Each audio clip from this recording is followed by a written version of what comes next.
அண்மை காலங்களில் நகர்ப்புற வாழ்க்கை முறையின் விளைவாக இளைஞர்களுக்கு ஆண்மை குறைவு அதிகரிப்பதாக தகவல்கள் வெளியாகியுள்ள நிலையில் ஆண்மை குறைவிற்கான உண்மையான காரணங்கள், தீர்வுகள் குறித்து பாலியல் மருத்துவ நிபுணர் நாராயண ரெட்டியுடன் நமது செய்தியாளர் சாரதா நடத்திய உரையாடலை தற்போது பார்க்கலாம்.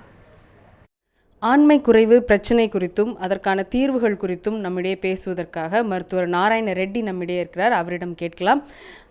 சார், தற்போது இளைஞர்களுக்கு நகர்ப்புற வாழ்க்கையின் காரணமாக, அர்பன் லைஃப் ஸ்டைல் காரணமாக, அவங்களுடைய உணவு பழக்கம், ஸ்ட்ரெஸ், இதன் காரணமாக ஆண்மை குறைவு அதிகமாயிட்டிருக்கு அப்படின்னு தகவல்கள் வருது. இது எந்த அளவுக்கு உண்மையான காரணங்கள் என்ன?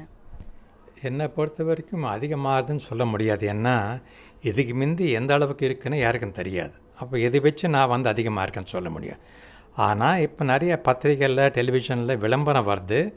கேள்வி பதில் காலம் சொல்கிறதுனால நிறைய பேருக்கு இதை பற்றி விவரம் தெரியுது. அது ஒன்று தான் நான் சொல்ல முடியும். பட் நிஜமாகவே ஸ்ட்ரெஸ் காரணமாக, உணவு பழக்கம் காரணமாக ஆண்மை குறைவு ஏற்படுறதுக்கான வாய்ப்புகள் இருக்கா? சரி, முதல்ல ஆண்மை குறைவுன்ற வார்த்தைக்கு அர்த்தம் பார்க்கலாம். இதுக்கு அர்த்தமே கிடையாது.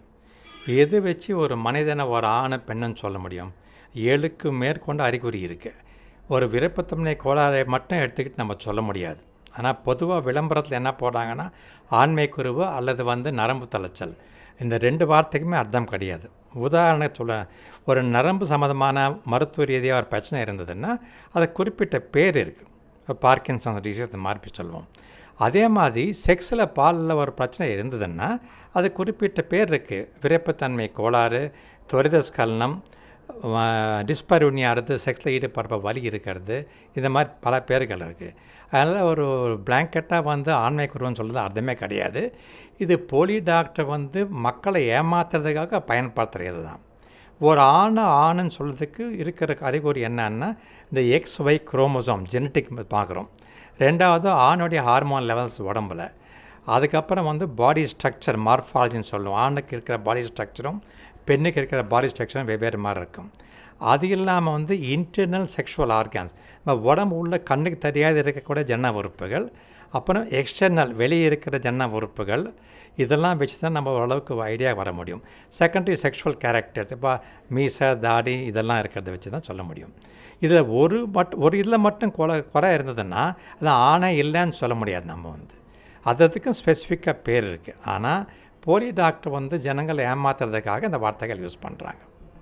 இப்போ நீங்களே கூறியது மாதிரி, இப்போ பல இடங்களில், பேருந்து நிலையங்களில் கூட நம்ம ஆண்மை குறைவாக இந்த மருத்துவமனை அணுகலாம் அப்படிலாம் விளம்பரங்கள் பார்க்குறோம். இதனுடைய நம்பகத்தன்மை என்ன? இந்த மாதிரி பிரச்சனை இருந்தால் யாரை முறையாக அணுகணும்? இன்றைக்கி இப்போ இருக்கிற காலத்தில் கடவுளுக்கு கூட பப்ளிசிட்டி தேவைப்படுது. ஆகையினால தான் இந்த போலி டாக்டர் விளம்பரம் கொடுக்குறாங்க. எந்த பத்திரிகை எடுத்தாலும் சரி தான், ரோட்டில் பிளாட்ஃபார்மில் எடுத்தாலும் சரி தான், டெலிவிஷன் சேனல் 10-10:30 மணிக்கு மேலே.